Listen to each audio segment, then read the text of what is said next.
Hi there, my name is Tom, and today we're going over choosing your everyday carry fixed blade and considerations. And at least one of these is a ridiculous option, and it's included in here because it's a ridiculous option. So bear with me.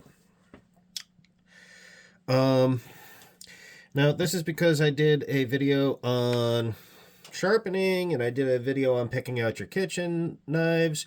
And so now we're just going to take it a step further, because we'll be doing folding knives and we'll be doing fixed blade knives, and this is the fixed blade knife video.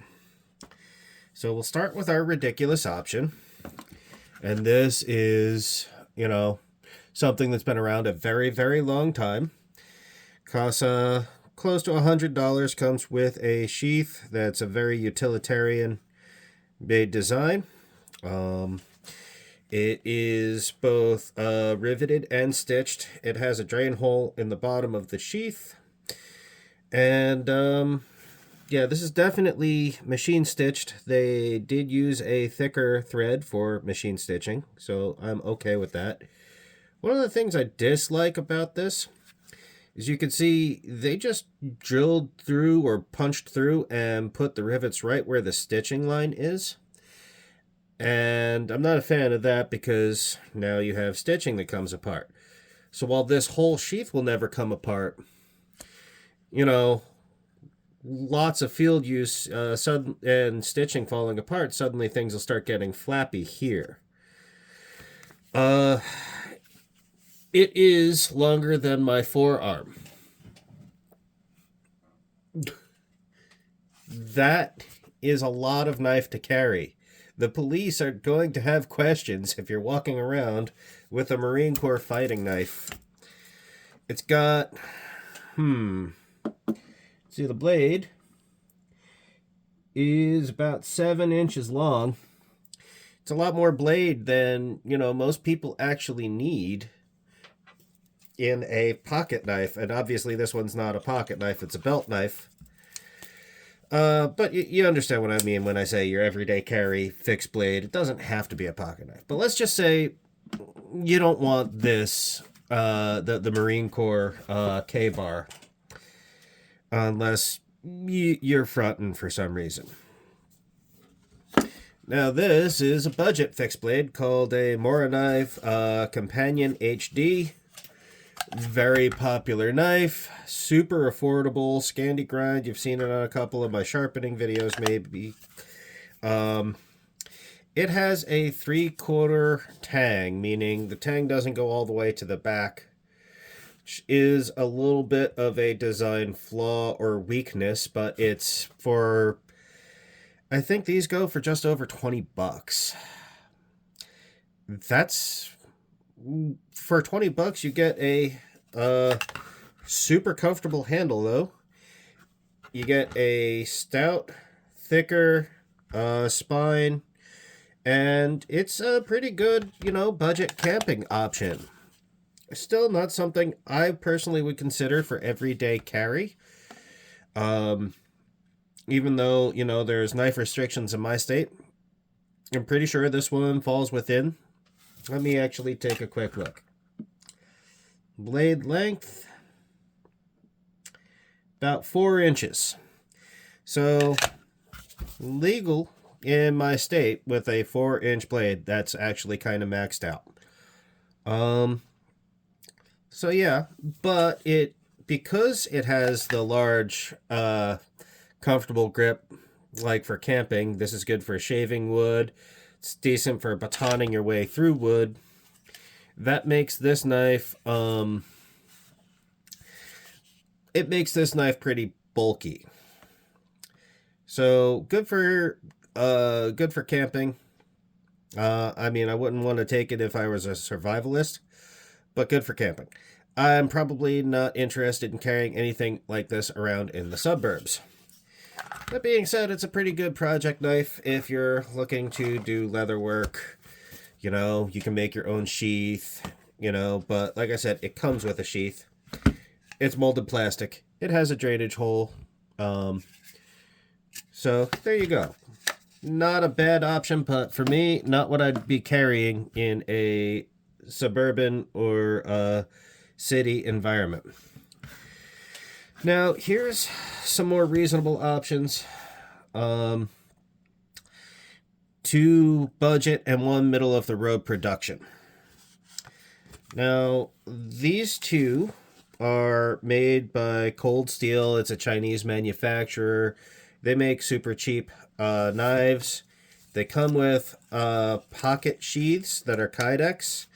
They do not have these straps on them. You just get that plastic pocket sheath with these eyelets that give you mounting options.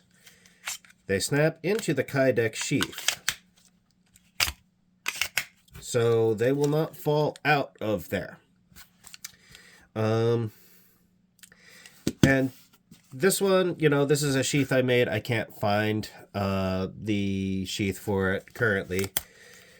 Let's see, this one, and just as an experiment, I put the retaining strap right at the guard. I think on my next experiment I'll change it. But this one is the mini leather neck. And this one is the mini tack. Now, it's got a comfortable handle. I probably wouldn't want this for bushcrafting or camping, because if you were like trying to baton your way through wood with this handle will start to chafe. But for basic, like things that you might want a knife for, not in the woods, it's pretty decent, and it's super affordable. It has a really exaggerated clip point on it. So, you're getting a little bit of tactical going on there, which I'm not a fan of. But the grip is super comfortable, locks in on this really well. Now this mini leather neck, you'll notice this rubberized handle looks very similar to certain other handles. It's because it's good for retaining grip. Now this guy is not really at all practical for anything but one particular task, which is why it's not street legal where I live. It has that medial ridge, 4 equal bevels on it coming to a point, 2 edges, and it has a crossguard to make sure your hand doesn't slide forward. And that medial ridge provides reinforcement so your knife doesn't break if you're trying to push it through a gambeson and maybe ring mail. This is not a practical knife for a practical person. If you're like, I don't know, I guess leather crafting, like I do as a hobby, not bad to have. Build your skills, learn how to do this and what mistakes you need to look out for and which ones, and what design elements are good. This is a good starting place for, some hobbies. But it's not a practical everyday carry knife at all. And this is a Buck 113 Ranger, just arrived the other day. Comes with a reasonably elegantly designed sheath. It has rivets and machine stitching. Again, they riveted right through the stitch line, so I'm not a huge fan of that. And the thread they used is actually super, super thin. It is not like the tough, heavy-duty... let's see if you can get a decent view. See, that's Ritza Tiger thread that I use on this. And I'm pretty sure that's 0.8 millimeter. It might be 1 millimeter. Super thick. Super heavy-duty and braided. This... if I can get it to show up on camera. Kind of hard. Is super thin. That's got to be like 0.5 millimeter. It might be braided thread, so that's good, at least. And this part. On the belt loop, I'm glad that the top line of stitching is actually back stitched the whole way across, because when you pull the knife out, if it's on your belt loop, well, it's a friction sheath. And so all that stress is going to be on that back stitch line there. And so you really, really want that doubled up. So they definitely did that part right. What I dislike is this belt loop has a hell of a lot of play in it. And that's not good when you have, you know, friction retention. It's going to loosen up over time. This is brand new. But, you know, just having that pulling against your belt, struggling, there's extra play there. As elegantly designed as this sheath is, A, I think they should have used a thicker thread, and B, I think, you know, they should have tightened up that belt loop. And then it would be perfect. So, out of all of these,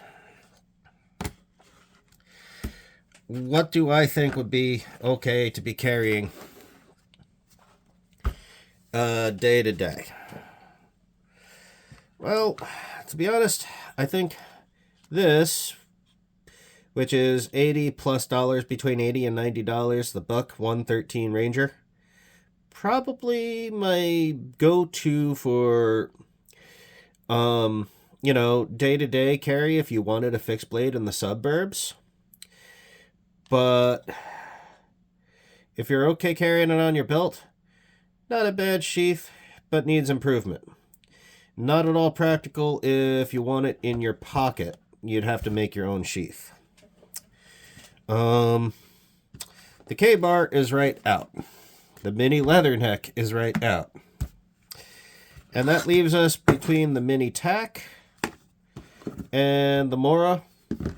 And I'm going to say Mora is number 2 if we're going camping, and the mini tack is number 2 for, you know, day-to-day suburb use, because pocket sheath. That makes it, you know, something that you can slide into your pocket and not worry about, you know, raising eyebrows. So let me know what you think in the comments. Like, share, subscribe, and have a great day.